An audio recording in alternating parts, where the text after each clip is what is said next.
Manan, vous êtes à la direction régionale du tourisme et des loisirs de Korogo.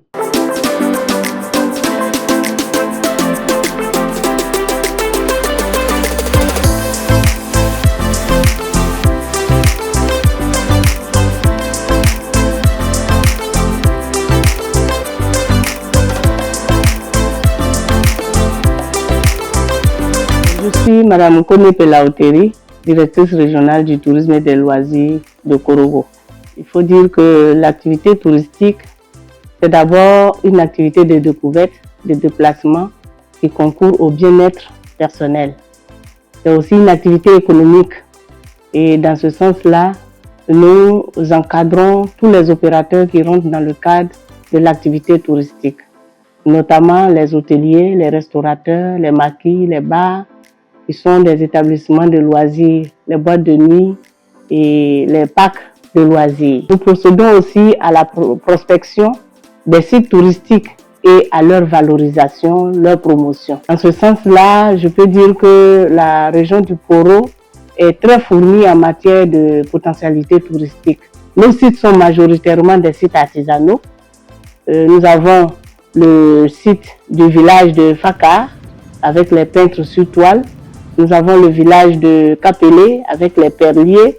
Nous avons le village de Waranyene et ses tisserands, Koni et ses forgerons, les hauts fourneaux, et j'en passe.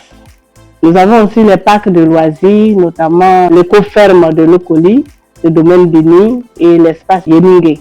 Il y a aussi le domaine du ministre Thiofosier à Ngano que nous explorons de plus en plus. Le tourisme prend de plus en plus d'ampleur au niveau de l'économie mondiale. Ce n'est pas la Côte d'Ivoire qui reste en marge. Aujourd'hui, le tourisme occupe pratiquement 10% du PIB, sinon 8,5%. C'est énorme, le secteur économique dans l'économie nationale. Il faut dire que le tourisme occupe une place très importante dans la région du Poro.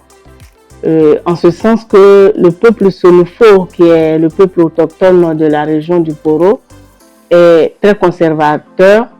Par conséquent, le tourisme culturel, le tourisme de découverte, le tourisme d'immersion est très développé. Les autorités s'y appliquent de plus en plus, de sorte à ce que ce secteur d'activité occupe davantage une place dans l'économie locale. La direction régionale du tourisme de Korogo couvre le district qui englobe 3 régions, à savoir la région du Poro, la région du Tchologo et la région de la Bagou.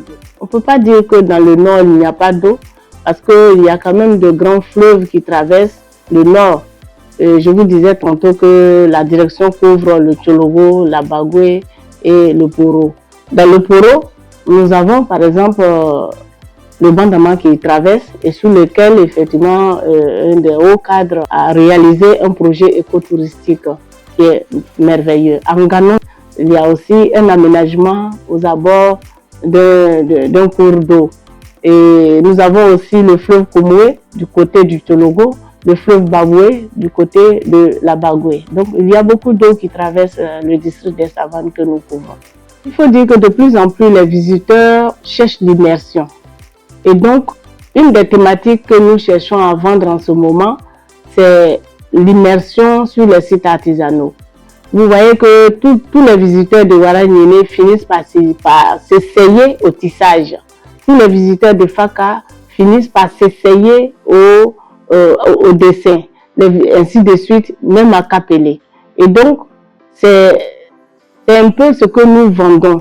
Nous cherchons aussi à mettre en avant l'immersion culturelle à travers la gastronomie et nous allons certainement développer dans les années à venir l'hébergement chez l'habitant qui va permettre aux visiteurs de pouvoir déguster, de partager le quotidien de leurs hôtes. Je tiens à dire merci sincèrement à Signé Africa avec à sa tête le grand réalisateur Pierre Laba et aussi le célèbre acteur Abbas qui ont séjourné dans notre région pendant près d'1 mois. Je tenais sincèrement à leur dire merci et lancer aussi un appel à tout le monde, à la Côte d'Ivoire entière et au-delà, dire que la région du Poro, c'est une expérience inoubliable en matière touristique une immersion à vivre et de l'artisanat à découvrir.